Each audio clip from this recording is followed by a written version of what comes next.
मेरे बंदो, जब जान निकलने का टाइम आता है, जब रूह निकलने का टाइम आता है और तुम देखते हो तुम्हारा करीबी इंसान मर रहा है, तुम्हारा बाप मर रहा है, तुम्हारी माँ मर रही है, तुम्हारी बीवी मर रही है, तुम अपनी आंखों से मरता हुआ देख रहे हो, लेकिन तुम कुछ नहीं कर सकते। फलौला इन कुंतुम गैर मदीनीन तरजिऊनहा इन कुंतुम सादिकीन। अगर तुमको ये लगता है कि तुम्हारे ऊपर किसी का कंट्रोल नहीं है, किसी का पावर नहीं है, किसी की ताकत नहीं है, तो जरा तुम मरने वाले को मौत से बचा करके दिखा दो। मरना तो है मेरे भाई, और मौत आएगी, हम बच नहीं सकते, बच नहीं सकते हैं। हम शीश महल में भी जाके अपने आप को कैद कर लें, अल्लाह कहता है युद्रिकुमुल मौत वलौ कुंतुम फी बुरूजिम मुशय्यदा। अगर तुम शीशा पिलाई हुई दीवार, अगर तुम लोहे को पिघला करके दीवार में पैक कर दो अपने आप को, वहां पर भी तुमको मौत आएगी। मौत का फरिश्ता वहां भी तुमको आकर के तुमको पकड़ लेगा, तुम अल्लाह की पकड़ से नहीं बच सकते मेरे भाई। इंसान मर गया, अब मरने के बाद इंसान ये तमन्ना करता है, आए अल्लाह एक मौका और दे दे, मैं दुनिया में दोबारा आना चाहता हूं। किस लिए आना चाहते हो? क्या बिटिया की शादी करना बाकी था, शादी करने के लिए आना चाहते हो? क्या अपना मकान जो तुम बनवा रहे थे अभी अधूरा है, अपने मकान को पूरा करने के लिए दुनिया में आना चाहते हो? क्या अपने गांव में कोई जमीन खरीदना चाहते हो? क्या कोई मकान बनाना चाहते हो? क्या बेटे की शादी करना चाहते हो? क्यों आना चाहते हो? अल्लाह फरमाता है हत्ता इदा जाअहदहुमुल मौत क़ाल रब्बिरजिऊन लअल्ली आमलु सालिहन फीमा तरक्तु। बंदा कहता है अल्लाह एक मौका और दे दे, मैं वादा करता हूं मैं दुनिया में आकर के नेक अमल करूंगा। आए अल्लाह अब मुझे समझ में आ गया है, अब दोबारा मैं दुनिया में आऊंगा तो मैं कोई तुझको नाराज करने वाला काम न करूंगा, कोई गुनाह का काम न करूंगा, कोई पाप न करूंगा। आए अल्लाह बस एक चांस और दे। अल्लाह फरमाता है मेरे बंदे, इन्नहा कलिमतुन हुवा क़ाइलुहा व मिन वराइहिम बरज़खुन इला यौमि युबअतून। अल्लाह फरमाता है मेरे बंदे, अब तुझे कोई चांस मिलने वाला नहीं है, जो चांस मिला था मिल चुका, जो मौका मिलना था मिल चुका। एक ही मौका मिलेगा, एक ही चांस मिलेगा मेरे नौजवान साथियों, वो चांस हमें और आपको यहां मिला है। अब इस इम्तिहान में अगर हम फेल हो गए तो दुनिया में जिस तरीके से जो लोग मुजरिम होते हैं उनको दुनिया वाले जेल में डाल देते हैं, अल्लाह ताला ने अपने मुजरिमों के लिए भी एक जेल बनाई है और उस जेल का नाम जहन्नम है। और जहन्नम कितनी खतरनाक जेल है, कितनी खतरनाक कैद खाना है, कितना खतरनाक कैद खाना है और कितनी खतरनाक जगह है। आओ जरा कुरान में इसका नक्शा देखते हैं। अल्लाह कुरान के 30वें पारे में फरमाता है इन्न जहन्नम कानत मिरसादा लित्तागीन माबा लाबितीन फीहा अहकाबा। ये जहन्नम घात में बैठी है, ये जहन्नम प्रतीक्षा कर रही है, ये जहन्नम इंतजार कर रही है। ये जहन्नम इंतजार कर रही है किसका? अल्लाह के मुजरिमों का, अल्लाह के बागियों का, अल्लाह के कानून को तोड़ने वालों का। अल्लाह के कानून को तोड़ने वालों का ठिकाना है ये जहन्नम। लाबिसीन फीहा अहकाबा। और कोई ये ना सोचे मैं तो शिर्क नहीं कर रहा हूं, मैं नमाज नहीं पढ़ रहा हूं तो क्या हो गया, मैं शराब पी रहा हूं तो क्या हो गया, मैं हराम खा रहा हूं तो क्या हो गया, मैं कोई शिर्क थोड़ी कर रहा हूं। अरे मैं जहन्नम में जाऊंगा तो कुछ दिन जाने के बाद मैं तो जन्नत में चला जाऊंगा।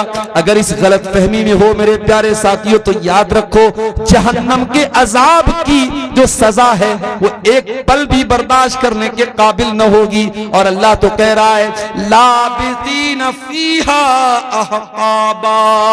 जहन्नम में कितने अरसे तक इंसान पड़ा रहेगा, अल्लाह का मुजरिम पड़ा रहेगा नहीं मालूम, बहुत लंबे टाइम तक जहन्नम में पड़ा रहेगा। दुनिया में जब टेम्परेचर हाई होता है इंसान को दो चीजों की जरूरत पड़ती है। राजस्थान में एक जगह है बाड़मेर, पूरे भारत में सबसे ज्यादा गर्मी वहीं पड़ती है। आप जाएंगे वहां नहीं रह पाएंगे आप। आप वो गर्मी बर्दाश्त नहीं कर पाएंगे। जिस तरीके से लेह और लद्दाख में 0 के नीचे पारा हो जाता है सर्दी के मौसम में, और पूरे मकान और घरों में बर्फ जम जाता है, उस तापमान में और उस टेम्परेचर में हम और आप बहुत मुश्किल से रह सकते हैं, वैसे बाड़मेर की गर्मी में हम नहीं रह सकते। अभी हमारे इंडिया में 47 डिग्री की गर्मी सबसे ज्यादा मानी जाती है। अभी साइंटिस्ट लोगों का कहना है कि अगर ये गर्मी 50 तक पहुंच गई तो हालात बर्दाश्त के बाहर हो जाएंगे। और मैं एक बात अपनी तकरीरों में भी कहता हूं कि पानी की कदर किया करो मेरे भाइयों। ये जो पानी हम लोग बहाते हैं, फजूल बहाते हैं, सरकारी पानी आ रहा है, नल खोल दिया बह रहा है, 1 बाल्टी पानी में नहा सकते हैं, 4-4 बाल्टी पानी में नहा रहे हैं, एक कपड़े को 1 बाल्टी में धो सकते हैं, 10-10 बाल्टी बर्बाद कर रहे हैं। पानी को बर्बाद न करो मेरे भाइयों। अफ्रीका की राजधानी है केप टाउन। केप टाउन के अंदर जितना ग्राउंड के अंदर पानी है, सब पानी खत्म हो चुका है। साउथ अफ्रीका की राजधानी है केप टाउन, वहां पानी खत्म हो चुका है ग्राउंड पर। और साइंटिस्ट का कहना है कि अगर भारत में पानी की बर्बादी नहीं रुकी तो 2040 तक भारत के बड़े बड़े शहरों में, दिल्ली, मुंबई, चेन्नई, बेंगलोर में ग्राउंड के अंदर, जमीन के अंदर का पानी खत्म हो जाएगा। पानी बहुत बड़ी नेमत है, पानी का इस्तेमाल बहुत एहतियात के साथ किया। हमारे नबी की सुन्नत भी है, हमारे नबी सल्लल्लाहु अलैहि वसल्लम बहुत कम पानी में वजू कर लेते थे और बहुत कम पानी में गुस्ल कर लेते थे। हमारे यहाँ तो माशाअल्लाह नल का इंतजाम है, टोटी का इंतजाम है, खोल लिया तो लोग बेदर्दी से पानी बहा रहे हैं। मेरे प्यारे साथियों, पानी की कदर करो, पानी बहुत बड़ी नेमत है। जब गर्मी बढ़ती है तो पानी की जरूरत पड़ती है, गर्मी बढ़ती है तो ठंडक की जरूरत पड़ती है। अल्लाह फरमाता है ला यज़ूक़ून फ़ीहा बरदन वला शराबा, जहन्नम के अंदर ना तो जहन्नमियों को ठंडक मिलेगी ना पानी मिलेगा। प्यास लगेगी, पानी चाहिए, पानी भी नहीं है। गर्मी लगेगी, ठंडक चाहिए, ठंडक भी नहीं मिलेगी। इल्ला हमीमन व गस्साका, उनको मिलेगा तो खौलता हुआ गर्म पानी मिलेगा, उनको मिलेगा तो पीपो मवाद मिलेगा, उनको मिलेगी तो गलीज किस्म की चीजें मिलेंगी जो ना खा सकते हैं ना पी सकते हैं। अल्लाह अकबर, ये जहन्नमियों का हाल होगा। ला यज़ूक़ून फ़ीहा बरदन वला शराबा इल्ला हमीमन व गस्साका जज़ाअन विफ़ाक़ा। अल्लाह फरमाता है, ऐ मेरे बंदो, हम जहन्नमियों के साथ कोई जुल्म नहीं करेंगे, कोई अत्याचार उनके साथ न होगा। ये उनके करतूतों का फल होगा, ये उनके करतूतों की सजा होगी। हम तो इंसाफ करेंगे। जानते हो, दुनिया में सबसे खतरनाक तराजू जो होता है वो ज्वेलर का तराजू होता है, सोनार का तराजू होता है। हो सकता है चंदे में कुछ औरतों ने अपने जेवरात भी दिए हों। औरतें जो नाक में नथिया पहनती हैं, आप सोनार क्या जाएंगे, सोनार अपने तराजू पर नाक की नथिया को रख के बता देगा इसका वजन क्या है। औरतें कान में बाली पहनती, बड़ी हल्की होती है, उस बाली को सोनार अपने तराजू पे रखेगा, उसका वजन सामने आ जाएगा। ये दुनिया के तराजू का हाल है। अल्लाह ताला कयामत के दिन भी एक तराजू रखेगा, और वो तराजू कैसा होगा? आओ कुरान में पूछते अल्लाह ताला से। अल्लाह फरमाता है व नदउल मवाज़ीनल क़िस्त लियौमिल क़ियामह फला तुज़लमु नफ्सुन शैआ व इन कान मिस्क़ाल हब्बतिन मिन खरदलिन अतैना बिहा व कफ़ा बिना हासिबीन। हम कयामत के दिन इंसाफ का तराजू रखेंगे, और कयामत के दिन किसी के साथ कोई जुल्म सितम न होगा। एक राई के दाने के बराबर भी अगर कोई चीज होगी, अल्लाह फरमाता है मेरे तराजू पर सामने आ जाएगी। वकफा बिना हासिबीन, और मेरे बंदो, जब हम हिसाब लेंगे तो एक एक चीज का हिसाब लेंगे, हम तो किसी को न छोड़ेंगे। फमन यामल मिस्क़ाल ज़र्रतिन खैरन यरा व मन यामल मिस्क़ाल ज़र्रतिन शर्रन यरा। एक जर्रा बराबर भी नेकी करोगे, एक जर्रा बराबर भी गुनाह करोगे, अल्लाह के तराजू पर सामने आ जाएगा। इसीलिए जब अल्लाह ताला ने कुरान में कहा कि जिसका नाम अमाल हम दाहिने हाथ में देंगे उसका आसान हिसाब लेंगे, तो अम्मा आयशा ने पूछा था अल्लाह के नबी आसान हिसाब कैसे लिया जाएगा? तो अल्लाह के नबी ने फरमाया आसान हिसाब का मतलब यह है इन्नमा ज़ालिकल अर्ज़ु, कि अल्लाह ताला के सामने बंदे का अमल पेश किया जाएगा और अल्लाह ताला बस देख करके नजरअंदाज कर देगा, ये आसान हिसाब है। वमन नूकिश हलका, और जिसके नाम अमाल की जांच पड़ताल होगी, जिसके एक एक अमल को चेक किया जाएगा, जिसको चेक किया जाएगा कि इसने क्या क्या किया है, वो तो हलाक हो जाएगा, बर्बाद हो जाएगा।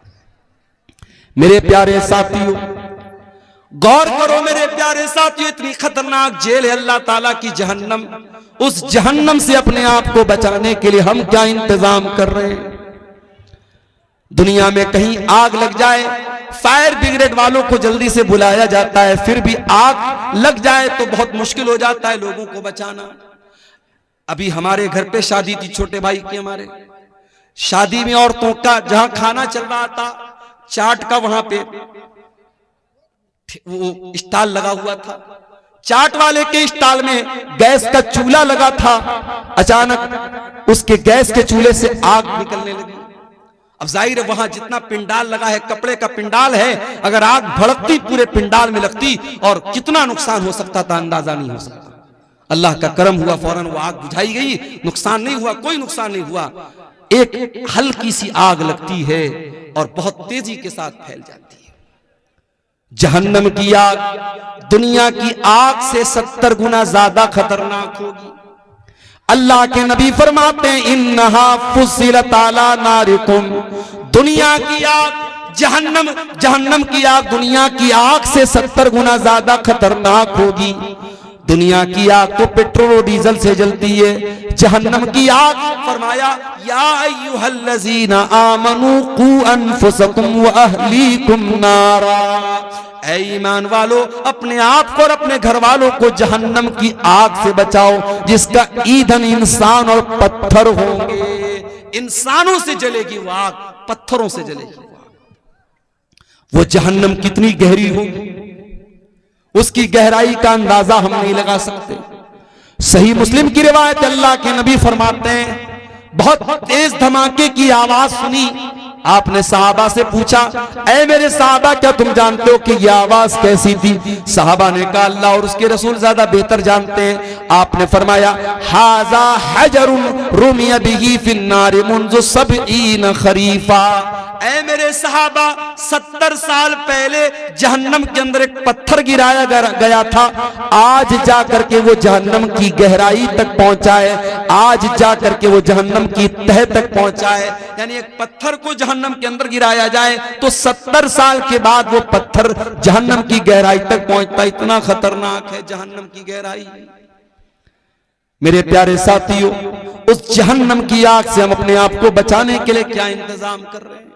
हमारे प्यारे नबी जनाबे मोहम्मद रसूलुल्लाह सल्लल्लाहु अलैहि वसल्लम तो उसी जहन्नम की आग से हमको बचाने के लिए आए थे। आपके आने का मकसद यही था दुनिया के लोग ईमान वाले बन जाएं, नेक अमल करने वाले बन जाएं, दुनिया के लोग जहन्नम की आग से बच जाएं। यही आपका मकसद था, आपकी जिंदगी का मकसद था। यही मकसद लेकर के आप दुनिया में आए थे, किस तरीके से अल्लाह के बंदों को जहन्नम की आग से बचाया जाए। यही आपका मिशन था और इसी की टेंशन आपको रहा करती थी और इतना सोचा करते थे आप कि अल्लाह ताला कुरान में कहता है फला अल्लका बाक़िउन नफ्सका अला आतारिहिम इल्लम युमिनू बिहादल हदीथ असफा। ऐ नबी आपको लोगों के ईमान लाने की इतनी चिंता है, इतनी फिक्र है, कहीं इस चिंता में आप अपने आप को हलाक न कर दे, कहीं खत्म न कर दे। अल्लाह के नबी फरमाते हैं ओ लोगों मेरी मिसाल और तुम्हारी मिसाल तो ऐसी है जैसे कोई इंसान आग जलाता है और आग जैसे वो जलाता है वैसे ही परवाने और पतंगे उस आग में जल जल के मरने लगते हैं। वो दूर करने की कोशिश करता है मगर वो परवाने नहीं मानते और बार बार उस आग में कूद करके मरते हैं। अल्लाह के नबी फरमाते हैं अना आखिजुम बिहुजजिकुम अनिन नार, हो लोगों मैं तुम्हारी कमर पकड़ पकड़ के तुमको जहन्नम की आग से बचा रहा हूं, व अंतुम तक्तहिमून फीहा, लेकिन तुम जहन्नम के अंदर जा रहे हो।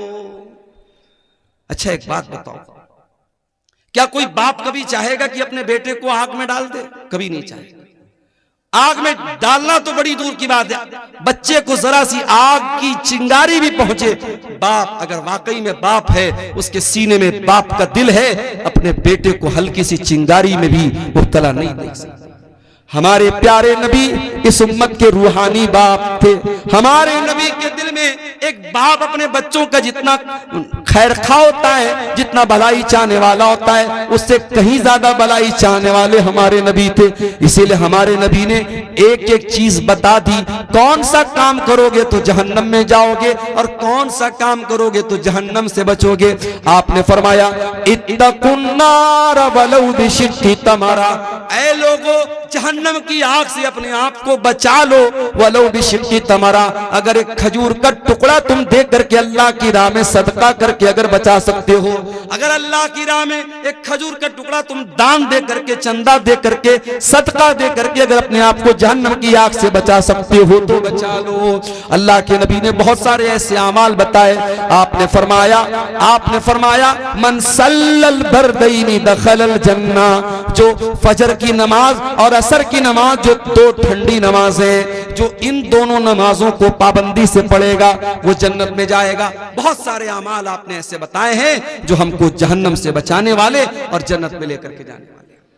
अब आइए कुछ ऐसे अमाल भी आपके सामने बयान कर दूं जो जहन्नम में लेकर के जाने वाले, इसलिए कि बीमारी का इलाज ये भी होता है कभी कभी कि हम बीमारी को जान जाएं।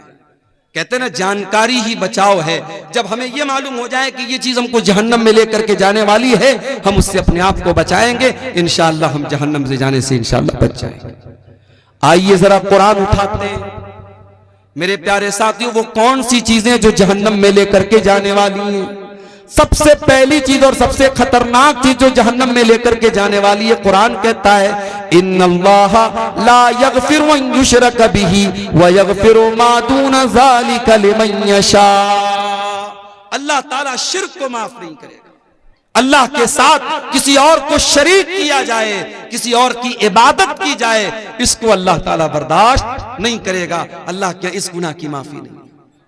आज कितने मुसलमान हैं, उनके गले में देखो धागा पड़ा हुआ है, उनके हाथ में देखो धागा पड़ा हुआ है, और वो धागे के ऊपर ये अकीदा रखते हैं कि जब तक ये धागा मैं पहने हुए हूं तब तक मैं बीमार न पड़ूंगा, मुझे नजर न लगेगी, मेरा बच्चा बीमार न पड़ेगा। मेरे प्यारे साथियों, कितने मुसलमान हैं जो बुतों के आगे नहीं तो कम से कम कब्रों के आगे जाकर के सजदा कर रहे हैं, कितने पेड़ के आगे जाकर के धागा बांध रहे हैं, कितने मुसलमान हैं जो जानवरों तक की बनाई हुई कब्रों पर जाकर के सर झुका रहे हैं। मौलाना अल्ताफ हुसैन हाली ने बड़ा सच्चा नक्शा खींचा था, कहा था करे गैर बुत की पूजा तो काफिर, कवाकिब में माने करिश्मा तो काफिर, झुके आग पर बहरे सजदा तो काफिर, जो ठहराए बेटा खुदा का तो काफिर, मगर मोमिनों पर कुशादा है राहें, परस्तिश करे शौक से जिसकी चाहे, नबी को जो चाहे खुदा कर दिखाएं, इमामों का रुतबा नबी से बढ़ाएं, मजारों पे जा जा के नजरें चढ़ाएं, शहीदों से जा जा के मांगे दुआएं, न तौहीद में कुछ फर्क इससे आए, न इस्लाम बिगड़े न ईमान जाए। मुसलमान ये समझता है उसने कलमा पढ़ लिया अब वो शिर्क नहीं कर सकता, वो शिर्क प्रूफ हो गया, उससे शिर्क नहीं हो सकता। सिर्फ कलमा पढ़ लेने से शिर्क नहीं, शिर्क से आप नहीं बच सकते जब तक कलमा के ऊपर आप अमल न करेंगे और कलमा के तकाजे को आप नहीं समझेंगे। मेरे प्यारे साथियों, शिर्क से अपने आप को बचाओ, शिर्क करने वाला जहन्नम की आग में हमेशा हमेशा जलेगा। इन्नहु मन युशरिक बिल्लाहि फक़द हर्रमल्लाहु अलैहिल जन्नह व मअवाहुन नार व मा लिज़्ज़ालिमीन मिन अंसार। जो शिर्क करेगा वो हमेशा जहन्नम में रहेगा, उसका कोई मददगार नहीं। और आगे बढ़िए, शिर्क तो नहीं करता है इंसान, कुफ्र करता है। कुफ्र का मतलब क्या होता है? जितनी चीजों पर ईमान लाना अनिवार्य है, जरूरी है, उसमें से किसी चीज का इनकार कर देना। अब ये भी नोट कर लो कि 6 चीजों पर ईमान लाना जरूरी है, अल्लाह पर, उसके फरिश्तों पर, उसकी किताबों पर, उसके रसूलों पर, कयामत के दिन पर और तकदीर पर। ये 6 चीजें हैं जो ईमान के अरकान है, जो पिलर्स ऑफ ईमान है। इन 6 में से किसी का भी इनकार कर दे कोई फरिश्तों को ना माने, कोई अल्लाह की किताबों को ना माने, कोई कयामत को ना माने, कोई तकदीर को ना माने, इन 6 चीजों का इनकार करने वाला काफिर है, काफिर। और अल्लाह फरमाता है वमन यकफुर बिल ईमान फक़द हबिता अमलुहु व हुवा फिल आखिरति मिनल खासिरीन, कि ईमान लाने के बाद अगर कोई कुफ्र करेगा, कोई कलमा पढ़ने के बाद इन चीजों में से किसी चीज का इनकार करेगा तो वो बर्बाद हो जाएगा दुनिया में भी और आखिरत में। तो मेरे भाइयों, शरीयत में जितनी चीजें फर्ज है, जरूरी है, अगर उनका भी कोई इनकार करता है, मिसाल के तौर पर अगर कोई रोजा नहीं रखता है तो गुनहगार है, लेकिन अगर कोई रोजे का इनकार करता है तो काफिर है। कोई नमाज नहीं पढ़ता है तो गुनहगार है, लेकिन अगर कोई नमाज का इनकार करता है तो वो काफिर है। कोई ज़कात नहीं देता है तो गुनहगार है, कोई ज़कात का इनकार कर दे तो काफिर है। कोई हज नहीं कर रहा है ताकत के बावजूद तो वो गुनहगार है, फासिक है, लेकिन अगर हज का इनकार कर दे, हज की फर्जियत का इनकार कर दे तो वो काफिर हो जाता है। तो ये दूसरी चीज है जो जहन्नम में लेकर के जाने वाली है। और आगे बढ़िए, एक और चीज है जो जहन्नम में लेकर के जाने वाली है, अल्लाह का मजाक उड़ाना, रसूल का मजाक उड़ाना, फरिश्तों का मजाक उड़ाना, शरीयत की किसी ऐसी चीज का मजाक उड़ाना जिसका मजाक उड़ाने से इंसान काफिर हो जाता है। कभी कभी हम लोग बहुत हल्के में लेते हैं। कभी कभी मैं देखता हूं व्हाट्सएप पर मैसेज आता है, जन्नत के बारे में, हूरों के बारे में मजाक हो रहा है। हूरों का मजाक मत उड़ाओ, जहन्नम का मजाक मत उड़ाओ, फरिश्तों का मजाक मत उड़ाओ। ये इतना खतरनाक मामला है, जन्नत और जहन्नम का मजाक उड़ाने वाला अगर तौबा न करे इस्लाम से खारिज हो सकता है। अल्लाह के रसूल के दौर में कुछ मुनाफिकों ने अल्लाह के रसूल का मजाक उड़ाया। नबी को पता चला, आपने बुलवाया कि तुम क्यों मजाक उड़ा रहे थे। कहने लगे अल्लाह के नबी, हम लोग तो टाइम पास कर रहे थे, हम लोग तो टाइम पास कर रहे थे, हम तो, हमारे दिल में कोई गलत नीयत न थी। अल्लाह ने कुरान की आयत नाजिल कर दी, सूरह तौबा की, वलइन सअलतहुम लयक़ूलुन्न इन्नमा कुन्ना नख़ूदु व नलअब। ऐ नबी, अगर आप इनसे पूछेंगे कि तुम क्या कर रहे थे, ये बोलेंगे हम तो हंसी मजाक कर रहे थे, हम तो टाइम पास कर रहे थे।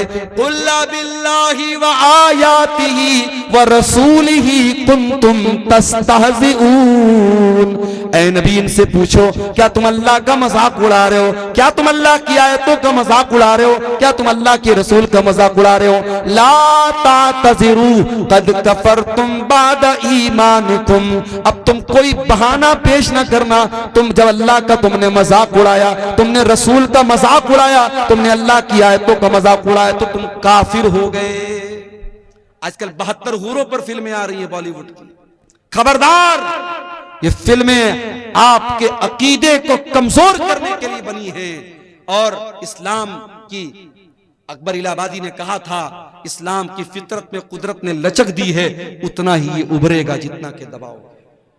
इस्लाम के खिलाफ जितना भी प्रोपेगेंडा कर लिया जाए, इस्लामोफोबिया का जितना भी माहौल बना दिया जाए, हमारा अकीदा भी है और ये बात, मुशाहदा भी ये बात बताता है कि इस्लाम की तबलीग रुक नहीं रही है। इस्लाम के खिलाफ इतने प्रोपेगेंडे होने के बावजूद अल्हम्दुलिल्लाह अभी भी इस्लाम फैल रहा है। और यही वो बात है जो इस्लाम के दुश्मनों को चुभती है। और कभी 72 हूरों के नाम से फिल्में बनती हैं, कभी हम 4 और हमारे 12, हम 2 और हमारे 12, इस तरीके की फिल्में बनती हैं। इस्लाम के अहकाम का मजाक उड़ाया जाता है।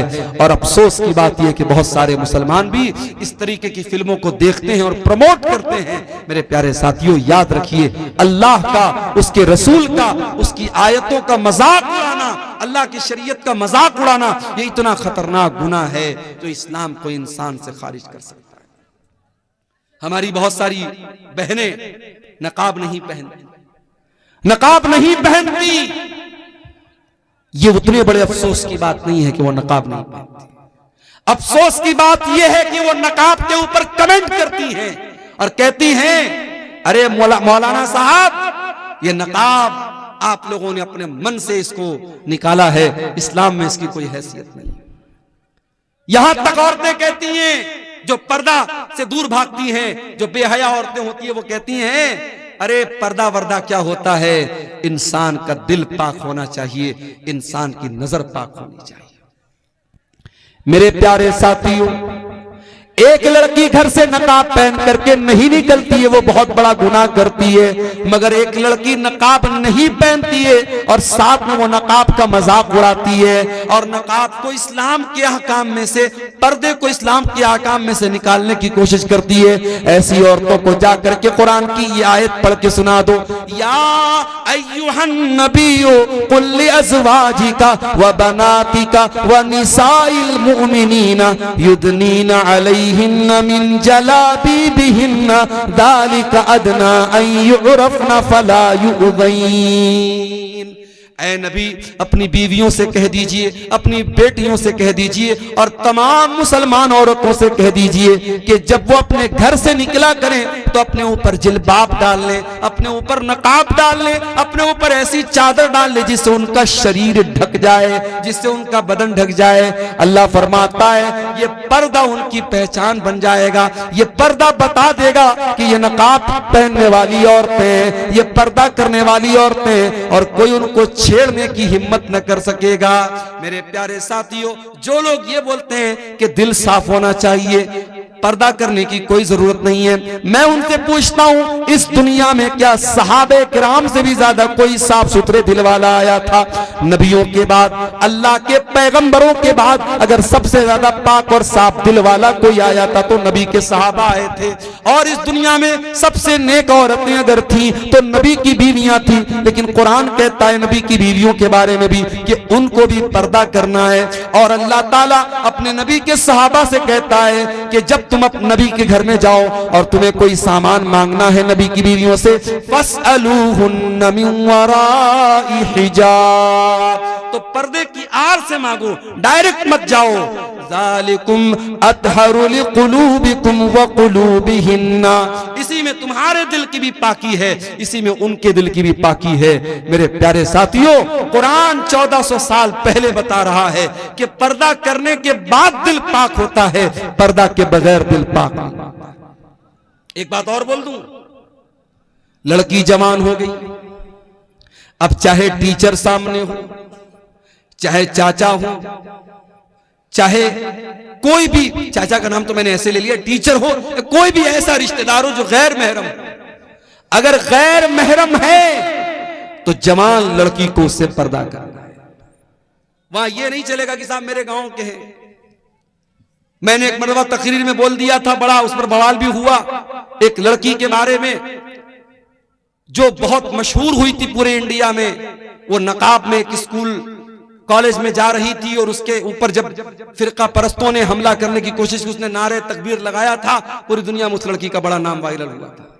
लेकिन बाद में एक और वीडियो आया जिसमें मैंने देखा कि एक अजनबी आदमी,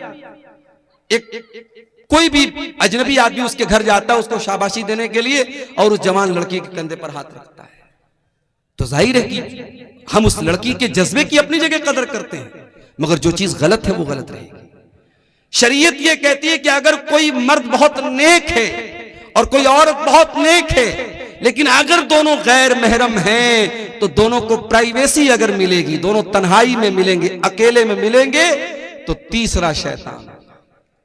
ला यख्लुवन्ना रजुलुन बिइम्रातिन इल्ला वसालिसुहुम अश-शैतान, अगर कोई मर्द किसी औरत के साथ अकेले में होगा तो तीसरा शैतान। चाहे लड़की आलिमा हो, लड़का आलिम हो, लड़की बहुत अपने दौर की नेक हो और लड़का अपने दौर का बहुत बड़ा अल्लाह का वली हो, अगर लड़का और लड़की, मर्द और औरत अगर गैर महरम हैं और अकेले में मिल रहे हैं तो तीसरा शैतान होगा। मेरे प्यारे साथियों, आप सोच नहीं सकते हमारी शरीयत ने कहां कहां से समाज में पनपने वाली बुराइयों को रोका है।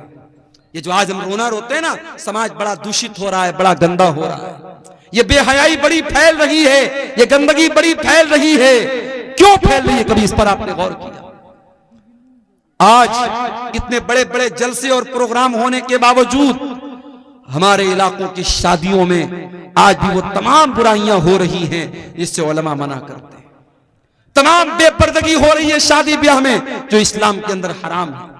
तमाम रस्मों रिवाज पर अमल हो रहा है जिसकी कोई हैसियत नहीं इस्लाम के अंदर। आपने शादी भी, मैं गाड़ी लेकर के आ रहा था, 4 व्हीलर लेकर के बीरपुर में जब पहुंचा, हमारे ड्राइवर साहब ने देखा कि पूरे दोनों तरफ फाटक लगा हुआ है। मैंने ड्राइवर साहब से कहा कि लग रहा है मौलाना तारिक साहब ने बहुत दूर तक गेट लगवाया, बड़ा लंबा चौड़ा इंतजाम है। आगे बढ़ा तो पता लगा साहब शादी हो रही है। कोई शादी थी और ऐसी शादी थी, दूर दूर तक गेट लगा हुआ है और गाना बज रहा है, डीजे बज रहा है। आज वो किसी गैर मुस्लिम की शादी थी। बताना ये चाहता हूं कि आज एक दिन की शादी की खुशी के नाम पर लोग लाखों रुपए खर्च कर देते हैं। और गैर मुस्लिम की बात नहीं, मुसलमान भी करता है। अभी उत्तर प्रदेश के मेरठ शहर में एक शादी हुई, वहां दुल्हे को शादी के मौके पर 2.5 करोड़ रुपए मिले हैं और निकाह पढ़ाने वाले मौलवी साहब को 11 लाख रुपए मिले हैं। और एक रस्म होती है घड़ी पहनाई, दुल्हे को साली लोग घड़ी पहनाती हैं, उस घड़ी की पहनाई की जो है वो जो पैसा उसका दिया गया 11 लाख रुपए उसका दिया गया। हमारे यहाँ मदरसे में एक दिन चर्चा चल रही थी कि मदरसे में पढ़ाना छोड़ के चल के हम लोग मेरठ में निकाह पढ़ाए, एक निकाह का 11 लाख रुपया। तो ये मुसलमान ये हालात हैं इस कौम के। इस कौम के बच्चे भूखे मर रहे हैं, जिस कौम की औरतें, बेवा औरतें खाने को तरस रही हैं, इस कौम की यतीम बच्चियां बदकारी का रास्ता अपना रही हैं, उस कौम के नौजवान शादी ब्याह पर इतनी फजूल खर्ची कर रहे हैं। उत्तर प्रदेश के सिद्धार्थनगर में एक शादी हुई, मुसलमान की शादी है और नोटों की बारिश कर रहा है दुल्हा। 20 लाख रुपए उसने पानी की तरह बारात में बहा दिए। ये सारे करतूत हम करते हैं, उसके बाद हम कहते हैं कि हमारे साथ फला जगह ये क्यों हो रहा है, हमारे साथ फला जगह ये क्यों हो रहा है, हमारी मस्जिदों पर क्यों निशाना साधा जा रहा है, हमारे मदरसों पर क्यों निशाना साधा जा रहा है। मेरे प्यारे साथियों, हमें अपना मुहासबा करने की जरूरत है, अपने गिरबानों में झांकने की जरूरत है। मेरे नबी ने तो निकाह को इतना आसान कर दिया। आपने फरमाया इन्न आज़मन निकाही बरकतन सरुहु मऊनतन, सबसे ज्यादा बरकत उस निकाह में होती है जिसको सबसे कम खर्च में निपटाया जाए। नबी के दौर में निकाह होता था, बहुत मामूली खर्च में निकाह हो जाता था। और ऐसा नहीं कि नबी के दौर में सब गरीब लोग थे, उसमें उस्मान गनी के जैसे करोड़पति लोग भी थे, उसमें अब्दुर्रहमान बिन औफ के जैसे करोड़पति लोग भी थे। दौलत वाले होते थे या गरीब होते थे, बड़े सिंपल तरीके से निकाह कर लेते थे और बीवी को ले आते थे। और वहां एक नहीं 4-4 बीवियों का रिवाज था। इस्लाम ने अगर मर्द के पास ताकत है तो 4 बीवियों तक की इजाजत दी, इसमें कोई शर्म की बात नहीं है। आज एक मर्द जिना करके 10 औरतों के साथ जिना करे, उतना बुरा नहीं माना जाता। अगर कोई बेचारा उसके पास ताकत है, जिस्मानी एतबार से, माली एतबार से, अगर वो एक के साथ साथ दूसरी बीवी कर ले, दूसरी शादी कर ले, बवाल हो जाता है साहब। पूरे गांव वाले उसका जीना हराम कर देते हैं और पहली बीवी और उसके घर वाले तो उसका जीना हराम कर ही देते हैं। याद रखो मेरे भाइयों, हलाल को मुश्किल बनाओगे, हराम आसान हो जाएगा। और आज हराम आसान हो चुका है और हमारी और आपकी सोच से बहुत ऊपर जा चुका है। जिनाकारी और बदकारी मुस्लिम समाज में इतनी आम होती चली जा रही है। मेरे पास आए दिन फोन आता है और ऐसे ऐसे मसले पूछे जाते हैं, अल्लाह की पनाह, शर्म आती है। मौलवी साहब, लड़के ने लड़की के साथ गलत काम कर लिया, फिर लोगों ने शादी करा दी, शादी के 3 महीने के बाद बच्चा हो गया। अब क्या किया जाए, क्या दोबारा निकाह करना पड़ेगा? ये वो मसले हैं, उनका जवाब क्या देना है वो एक अलग मसला है। लेकिन मुसलमानों की सोसाइटी में इस तरीके के मसले पैदा हो, ये सोचने की बात है मेरे प्यारे साथियों, ये अफसोस करने की बात है, ये अफसोस करने का मकाम है। हलाल को मुश्किल बनाओगे, हराम आसान हो जाएगा। शादियों को आसान करो। नौजवानों, तुमसे भी कहता हूं, अपने बाप से जाके कह दो, अपनी मां से जाके कह दो, मेरी शादी सुन्नत के मुताबिक करो, आसान तरीके से करो। अपने ससुर के ऊपर बोझ न बनो, अपने होने वाले ससुर के ऊपर बोझ न बनो, किसी तरीके के जहेज के चक्कर में न पड़ो, आसान और सिंपल लाइफ गुजारो, इज्जत और खुददारी के साथ। ससुराल से मिलने वाले बेड से बेहतर है चटाई पर लेट करके जिंदगी गुजार दो। ससुराल से मिलने वाले फ्रिज का ठंडा पानी पीने से बेहतर है कि घड़े का ठंडा पानी पी के गुजारा करो। ससुराल से मिलने वाली बाइक पर चलने से बेहतर है अपनी कमाई की साइकिल पर अपनी बीवी को बिठा करके चलो। मेरे प्यारे साथियों, इज्जत और खुददारी आपके हाथों में है, अब आप खुद डिसाइड कर लीजिए हमको क्या करना है। मेरे अजीजों, ज़िनाकारी वो गुनाह है जो जहन्नम के अंदर लेके जाने वाला है। अल्लाह कहता वला तक़रबुज़ ज़िना इन्नहु काना फ़ाहिशतन व साअ सबीला। ऐ मेरे बंदो, तुम ज़िना के करीब भी ना जाना, ये बड़ा ही गंदा काम है, बहुत बुरा रास्ता है। अल्लाह के नबी की आदत थी फजर की नमाज पढ़ने के बाद आप सहाबा की तरफ अपना चेहरा कर लेते थे और आप सहाबा से पूछते थे क्या तुमने कोई ख्वाब देखा है। सहाबे किराम अपना ख्वाब बयान करते थे, अल्लाह के प्यारे नबी अपना ख्वाब बयान करते थे। एक दिन अल्लाह के नबी ने अपना ख्वाब बयान किया, उस ख्वाब में अल्लाह ताला ने अपने नबी को जहन्नम के अजाब के बहुत सारे मनाजिर दिखाए थे। बहुत लंबी हदीस है, मैं पूरी हदीस आपके सामने नहीं पढ़ना चाहता हूँ, उसका एक टुकड़ा आपके सामने पढ़ना चाहता हूँ कि अल्लाह के नबी ने उस ख्वाब में देखा कि आपका गुजर एक ऐसी जगह से हुआ जो तंदूर के जैसी जगह थी। तंदूर जिसमें रोटी बनाई जाती है, तंदूर के जैसी कोई जगह थी। अल्लाह के नबी फरमाते जब मैंने झांक करके देखा फैज़ा फीही लगतुन व अस्वातुन, उस तंदूर के अंदर से आवाजें आ रही थी, चिल्लाने की आवाजें। मैंने जब झांक करके देखा तो उसमें बहुत सारे मर्द औरत उल्टे लटके हुए थे और सबके सब बरहना थे, सबके सब नंगे थे, उसके बदन पर कोई कपड़ा न था, मर्द भी नंगे औरतें भी नंगे, वो उल्टे लटके हुए थे और जहन्नम की आग आती थी और उनकी शर्मगाहों में दाखिल हो रही थी। अल्लाह के नबी ने पूछा कि जब वो जहन्नम की आग आती थी और उनकी शर्मगाहों में दाखिल होती थी, वो चिल्लाने लगते थे, वो चीखने लगते थे। अल्लाह के नबी ने पूछा कि ये कौन लोग हैं जो उनके इतना दर्दनाक अजाब हो रहा है। जवाब मिला हाउलाई ज़ुनात व ज़वानी, ऐ अल्लाह के नबी ये ज़िनाकार मर्द हैं और ज़िनाकार औरतें हैं। मेरे भाइयों, इस समाज से इस बुराई को मिटाना है तो ये दो काम करना हमको बहुत जरूरी है।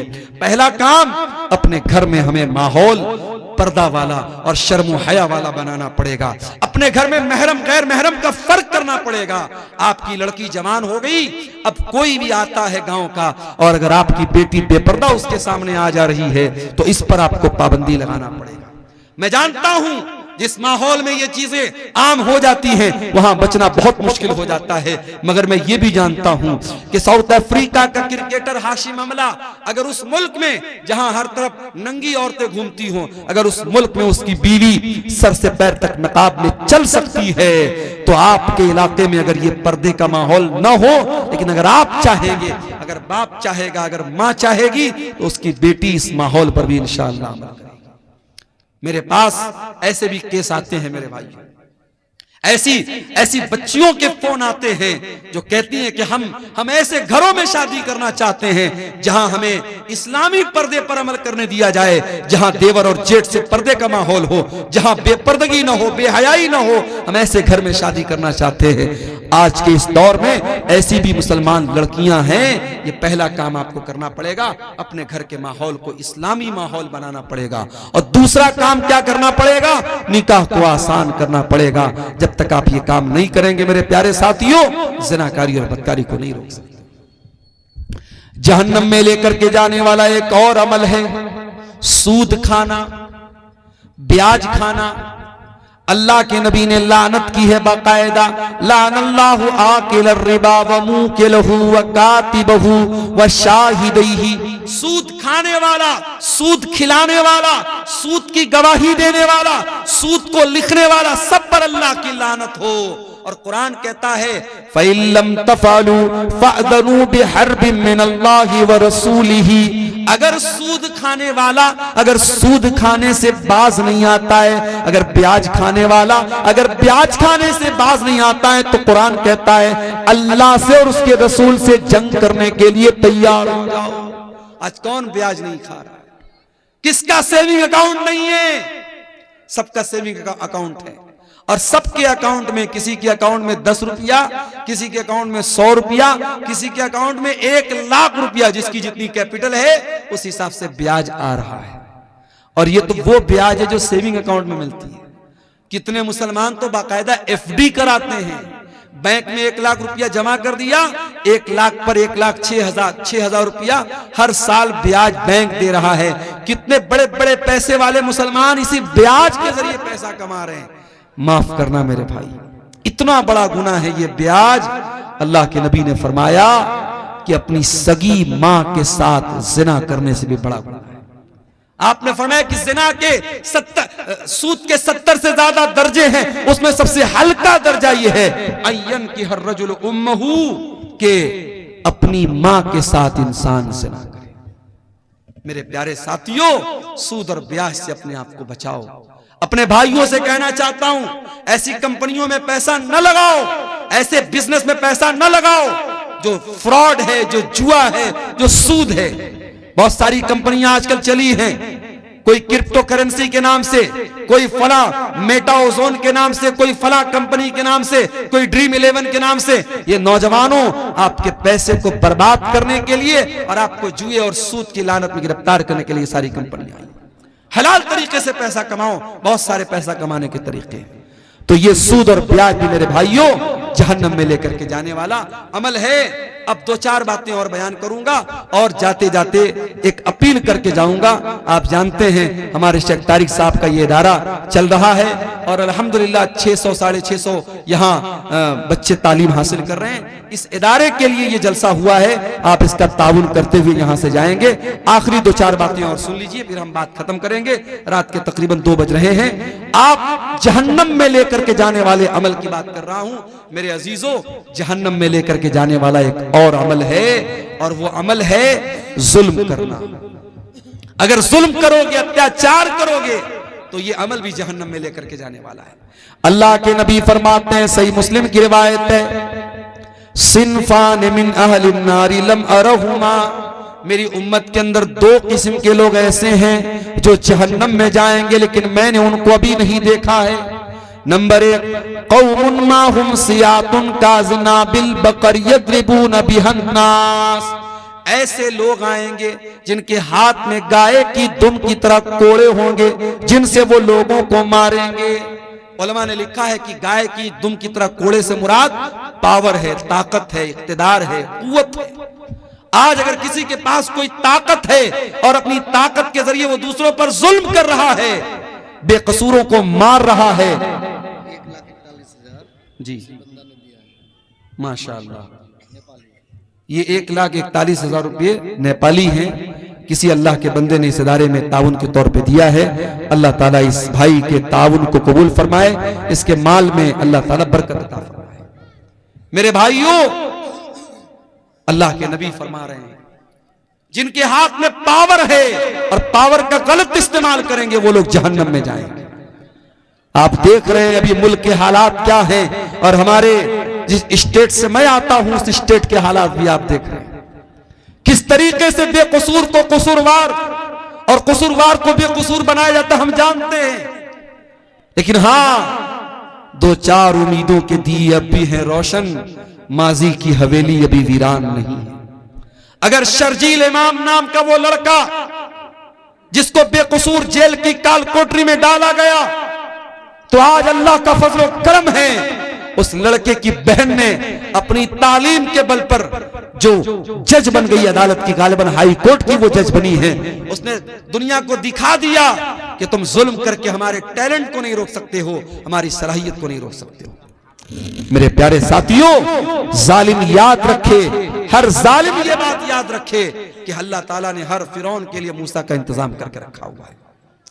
उसके बाद अल्लाह के नबी फरमाते हैं, जहन्नम में जाने वाली दूसरी किस्म होगी उन औरतों की, वह निसाउन कासियातुन आरियातुन मुमीलातुन माइलातुन, ऐसी औरतें जहन्नम में जाएंगी जो कपड़ा पहन करके भी नंगी होंगी, गैर मर्दों को अपनी तरफ माइल करेंगी और खुद भी उनकी तरफ माइल हो जाने वाली होंगी। ला यदखुलनल जन्ना, ऐसी औरतें जन्नत के अंदर नहीं जाएंगी। वला यजिदना रीहा, और जन्नत में जाना तो बहुत दूर की बात है, वो जन्नत की खुशबू भी नहीं पाएंगी। तो ये अमल भी मेरे प्यारे साथियों जहन्नम में लेकर के जाने वाला है। और आगे बढ़िए, किसी का हक मार लेना, किसी की जमीन पर नाजायज कब्जा कर लेना, भाई का अपनी बहन का हक मार लेना, बाप का अपनी बेटी का हक मार लेना, पड़ोसी का पड़ोसी का हक मार लेना, यह भी बहुत बड़ा गुनाह है। अल्लाह के नबी फरमाते मन नक़द शिब्रम मिनल अर्दी, जो किसी की जमीन पर एक बालिश, एक बित्ता अगर किसी की जमीन पर नाजायज कब्जा कर लेगा तो फिक़मिन सभी अर्दीन यौमल क़ियामा, तो कयामत के दिन उसको 7 जमीनों का तौक उसकी गर्दन में डाला जाएगा। ये जमीन, ये जायदाद सब यही रह जाएगी मेरे भाई। किसी की जमीन पर नाजायज कब्जा करके आप अपने बच्चों के लिए शायद फ्यूचर बना दें, मगर अपना फ्यूचर आप खराब कर लेंगे, अपने आप को जहन्नम का हकदार बना लेंगे। आज कितनी जमीनें लोग हड़पते हैं, हम दूसरों से क्या शिकवा करें। आज कब्रिस्तान की जमीन पर, ईदगाह की जमीन पर और मस्जिदों की जमीनों पर लोगों ने नाजायज कब्जा करके रखा है। अल्लाह के नबी फरमाते हैं अगर किसी की जमीन, एक बित्ता भी अगर किसी की जमीन पर, औरतों की जानिब ये कितना है, कुछ गिनती नहीं, ये खवातीन की तरफ से, औरतों की तरफ से अमाउंट आया है। इसमें कुछ इंडियन है, कुछ नेपाली है। अल्लाह ताला इन तमाम हमारी माँ बहनों की इस उनके ताउन को कबूल फरमाए और मजीद उनको अल्लाह की राह में ताउन देने की तौफीक अता फरमाए। शेख फिरोज आलम नदवी साहब ने 50,000 रुपये का ताउन पेश किया है। आप मुदीरुल जामिअतुल इस्लामिया रियाजुल उलूम हैं। अल्लाह ताला शेख मोहतरम के इस अतिया को कबूल फरमाए, इनके माल में, इनके अहले वयाल में बरकत अता फरमाए, और हमारे वो भाई जो अभी तक इस काम में पीछे रहे उनको भी अल्लाह ताला तौफीक दे कि वो आगे बढ़ें और इस कार्य खैर में हिस्सा लें। अल्लाह ताला आप सबके ताउन को कबूल फरमाए। तो मेरे अजीजों, जहन्नम में लेकर के जाने वाला एक अमल, इंसान दूसरे का हक मारता है, ये भी एक बहुत बड़ा अमल है। और आगे बढ़िए, जहन्नम में लेकर के जाने वाला एक और अमल है, उसका ताल्लुक हमारे बदन के एक ऐसे हिस्से से है जो है तो बहुत छोटी सी चीज मगर इतनी खतरनाक है कि बड़ी बड़ी जंगें करा देती है, जिसको हम जबान कहते हैं। जबान का गुनाह भी इंसान को जहन्नम में लेकर के जाता है। अल्लाह के प्यारे नबी ने सल्लल्लाहु अलैहि वसल्लम ने एक मर्तबा हजरत मुआज इब्ने जबल से फरमाया, उनको बहुत सारी बातें आपने बताई, सदका के बारे में बताया, नमाज के बारे में बताया, जिहाद के बारे में बताया। फिर आपने फरमाया कि ऐ मुआज, क्या मैं इन तमाम बातों का खुलासा तुमको न बता दूं? उन्होंने कहा क्यों नहीं है अल्लाह के रसूल, जरूर बता दीजिए। आपने अपनी जबान की तरफ इशारा करके फरमाया अम्लिका लैका लिसानक, ऐ मुआज अपनी जबान को कंट्रोल कर लो, ये सारी चीजों का खुलासा है। हजरत मुआज इब्ने जबल ने कहा ऐ अल्लाह के रसूल, व इन्ना लमुआखज़ून बिमा नतकल्लमु बिही, ऐ अल्लाह के नबी, क्या अपनी जबान से जो हम बोलते हैं क्या उस पर भी अल्लाह ताला हमारी पकड़ करेगा? आपने फरमाया ऐ मुआज, मैं तो तुमको बहुत समझदार आदमी समझता था। ऐ मुआज, तेरी माँ तुमको गुम कर दे। वहल युकब्बुन नासु अला मनाखिरिहिम इल्ला हसाइदा अलसिनतिहिम, कयामत के दिन लोग अपनी नाक के बल घसीट करके जहन्नम में जाएंगे इसी अपनी जबान की करतूतों से। ये गाली इसी जबान से बकी जाती है, किसी की इज्जत इसी जबान से उतारी जाती है। ये कसीमुद्दीन साहब हैं कोई, इन्होंने 9,500 रुपये का गिरा कद्र ताउन इस इदारे के लिए दिया है। अल्लाह ताला इनके ताउन को कबूल फरमाए। ये किसी और भाई ने भी 500 रुपया दिया है। अल्लाह ताला इन तमाम चंदा देने वालों के चंदे को कबूल फरमाए, इनकी नेकी को अल्लाह कबूल करे, इनके माल में बरकत अता फरमाए। मेरे अजीजों, जहन्नम में लेकर के जाने वाली बहुत बड़ी चीज जबान से किए जाने वाले गुनाह है। गीबत, चुगली, किसी की इज्जत उतारना, किसी को जलील करना, ये सारे काम इसी जबान से किए जाते हैं। खबरदार, अपनी जबान को संभाल करके रखो मेरे प्यारे साथियों। कहते हैं मन समता नजा, जो खामोश रहा वो बच गया। और अल्लाह के नबी सल्लल्लाहु अलैहि वसल्लम फरमाते हैं कि जो अल्लाह के ऊपर और कयामत के दिन के ऊपर ईमान रखता है, फलयकुल खैरन औ लियस्मुत, वो बोले तो अच्छी बात बोले वरना चुप रहे। मेरी प्यारी माँ और बहनों, आप सभी कहना चाहूंगा, अपनी जबान पर काबू रखिए। जबान से किए जाने वाले गुनाह भी औरतों को जहन्नम में लेकर के जाएंगे, मर्दों को तो लेके जाएंगे ही जाएंगे। औरतों के ज्यादा जहन्नम में जाने की वजह उनकी जबान होगी। और आगे बढ़िए, एक और गुनाह है जो जहन्नम में लेकर के जाता है। हर जुमा के खुतबे में हम सुनते हैं, वकुल्लु मुहदसतिन बिदा वकुल्लु बिदातिन ज़लाला वकुल्लु ज़लालतिन फिन्नार। ये एक और भाई ने 100 रुपए का ताउन दिया है, अल्लाह ताला इसको भी कबूल फरमाए। दीन के अंदर हर नया काम बिदात है और हर बिदत गुमराही है और हर गुमराही जहन्नम में लेके जाती है। मैं कभी कभी अपनी तकरीरों में यह बात कहता हूं कि देखो, बिदाती अपनी बिदत से तौबा करे, इसकी पॉसिबिलिटी बहुत कम होती है। चोर तौबा कर सकता है, जानी तौबा कर सकता है, कातिल तौबा कर सकता है। क्यों? कातिल को पता है मैं गलत काम कर रहा हूं, जानी को पता है मैं गुनाह का काम कर रहा हूं, चोर को पता है मैं चोरी करके गुनाह का काम कर रहा हूं। मगर बिदाती, बिदत करने वाला अपने आप को नेक समझ करके और अपनी बिदत को नेकी समझ के करता है, इसलिए उसका तौबा करना बहुत मुश्किल होता है। इसीलिए मेरे प्यारे साथियों, बिदअती के तौबा करने की उम्मीद बहुत कम होती है, या आप कह सकते हैं कि बिदअती से तौबा की तौफीक छीन ली जाती है। इसीलिए उलमा कहते हैं कि जहां कोई बिदअत पैदा होती है वहां कोई सुन्नत खत्म हो जाती है। हमारे यहाँ बहुत सारी मस्जिदों में फर्ज नमाज के बाद इज्तिमाई दुआ होती है। जैसे ही सलाम फेरा, इमाम साहब ने हाथ उठा के दुआ करना शुरू किया और सारे मुक्तदी भी इज्तिमाई तौर पे दुआ करते हैं। जाहिर है कि ये अमल बिदात है। इनफरादी तौर पर तो इंसान दुआ कर सकता है, मगर इज्तिमाई तौर पर सारे लोग मिलकर के दुआ करें, ये साबित नहीं है, ये बिदात है। और इसका नुकसान क्या होता है कि नमाज के बाद के जो अज़कार हैं वो लोग नहीं पढ़ते और ऐसे ही उठ के चले जाते हैं। तो मेरे साथियों, बिदअत से अपने दामन को हमें बचाना है। बिदअती कयामत के दिन अल्लाह के प्यारे नबी के हाथों से कौसर का जाम भी उसको नसीब नहीं होगा। ये मजीद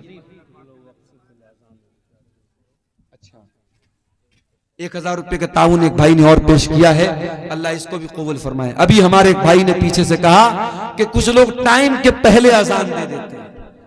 टाइम के पहले, चाहे असर की अजान हो चाहे फजर की अजान हो, अगर जो टाइम है बहुत सोच समझ करके जंतरी बनाई गई, टाइमिंग बनाई गई है, इस टाइमिंग से पहले अगर कोई अजान देता है तो ये भी गलत है। इसी तरीके से बात जगहों पर देखा गया कि कब्रिस्तान में मुर्दे को दफनाने के बाद वहां खड़े होकर अजान दे रहे। भाई ये क्या है? कहते साहब हम अजान दे करके शैतान को भगा रहे हैं यहां से, ताकि हमारा जो मुर्दा है उससे सवाल जवाब में आसानी हो जाए। माफ कीजिए, मुर्दे की आसानी के लिए दुआ करने का हुक्म है, अजान देने का हुक्म नहीं है। इसलिए मेरे अजीजों, आप बिदअत के हर तरीके से अपने आप को बचाइए। एक भाई पूछ रहे हैं कि रियाकारी से बचने का क्या तरीका है।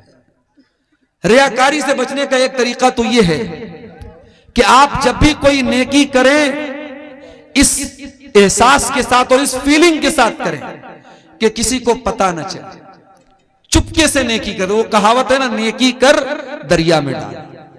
ये एक आदत डाल लें। दूसरी बात है कि अपनी नेकी के बारे में बयान न करें लोगों से। और फिर तीसरी चीज ये है कि अगर आप रियाकारी से बचना चाहते हैं तो जिंदगी में कुछ अमल ऐसा करके जाइए जो बिल्कुल सीक्रेट हो, आपको पता हो, अल्लाह को पता। अल्लाह ताला ने कुरान करीम में अपने नेक बंदों के बारे में फरमाया, वयुतीमून अत्ताम अला हुब्बिही मिस्कीनन व यतीमन व असीरा। मेरे नेक बंदे मिस्कीनों को, यतीमों को, कैदियों को खाना खिलाते हैं और कहते हैं इन्नमा नुतइमुकुम लिवजहिल्लाह ला नुरीदु मिनकुम जज़ाअन वला शुकूरा, कि हम तुमको अल्लाह ताला को राजी करने के लिए खिला रहे हैं, हमें कोई बदला नहीं चाहिए, कोई शुक्रिया नहीं चाहिए। बस ये होना चाहिए इखलास। अगर ये चीज आपके अंदर है इंशाअल्लाह तो रियाकारी से आप बच जाएंगे। अगर कोई रिश्तेदार या माँ बाप कुरान पढ़ने के लिए बोला तो बच्चा उनको खुश करने के लिए अच्छे से पढ़ते हैं और सऊदी की आवाज क्या लिखा है, सुरीली आवाज, सुरीली आवाज से पढ़ते हैं, तो ये रियाकारी है या नहीं? देखिए, कुरान को ऐसे भी सुरीली आवाज से पढ़ना चाहिए। माँ बाप को दिखाने के लिए आप पढ़ते हैं तो गलत है। कुरान जब भी पढ़ें तो अच्छी आवाज में पढ़ने का हुक्म है। अल्लाह के नबी की हदीस है, मल्लम यतगन्न बिल कुरान फलैसा मिन्ना, कि जो कुरान को गा करके ना पढ़े, गा करके पढ़ने का मतलब कुरान को अच्छी आवाज में, सुरीली आवाज में ना पढ़े, वो हम में से नहीं। कुरान को अच्छी आवाज में पढ़ना चाहिए, लेकिन बाप के डर से पढ़ रहा है और ऐसे नॉर्मल आवाज में पढ़ रहा है तो ये गलत बात है। अच्छी आवाज में हमेशा पढ़ना चाहिए। अगर कभी बच्चे जो होते हैं, छोटे होते हैं, नासमझ होते हैं, उस्ताद के डर से कभी क्लास में पढ़ दिया तो उतना बड़ा कोई मसला नहीं है, उसको रियाकारी नहीं बोलेंगे। अगर कोई इमाम नमाज पढ़ाए और पढ़ाते पढ़ाते नापाक हो जाए, उनकी वजू खत्म हो जाती है, तो ऐसी सूरत में क्या करना चाहिए? देखिए, अगर नमाज के दौरान किसी का वजू टूट जाता है तो उसको नमाज तो फौरन तोड़ देनी चाहिए। हदीसों से जो बात साबित है वो यही है कि उसको नमाज फिर उसके आगे कंटिन्यू नहीं करना चाहिए। अब वो इमाम है तो ऐसी सूरत में वो अगर अकेला पढ़ रहा होता तो भाई चलो ठीक है, नमाज तोड़ के जाएगा, दोबारा वजू आके पढ़ेगा। तो अगर वो इमाम है तो भी वो यही काम करे।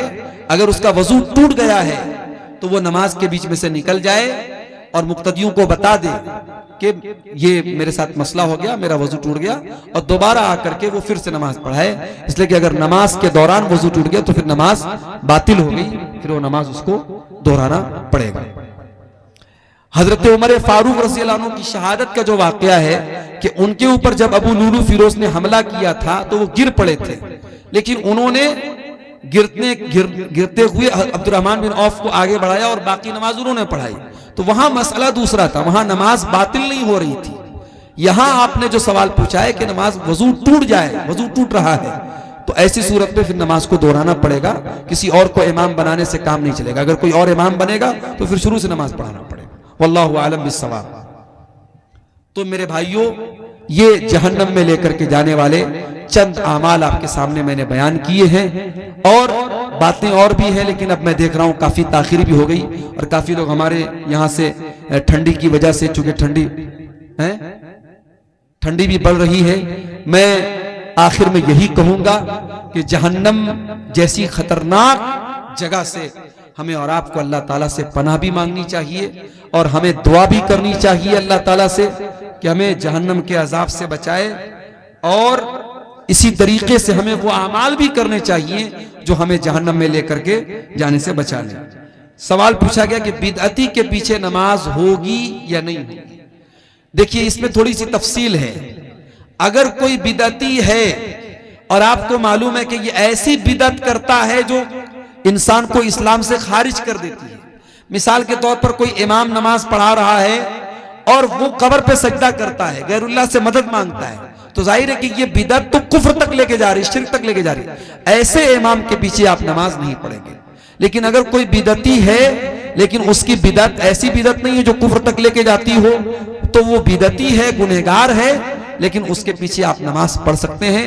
लेकिन जानबूझ करके कसदन अच्छे इमाम को छोड़ करके, मुत्तबे सुन्नत इमाम को छोड़ करके ऐसे बिदअती इमाम के पीछे नमाज नहीं पढ़े। जहां मजबूरी की बात हो, आप बाजार में जा रहे हैं, मार्केट में जा रहे हैं और कोई मस्जिद आ गई, तो वहां आप नमाज पढ़ सकते हैं। लेकिन अगर ये कन्फर्म है कि वो बिदअती जो है वो कोई शिरकिया अमल कर रहा है, तो फिर उसके पीछे आप नमाज नहीं पढ़ेंगे। अल्लाह ताला से दुआ है रब्बुल आलमीन हमें नेक अमल और अच्छी समझ की तौफीक अता फरमाए।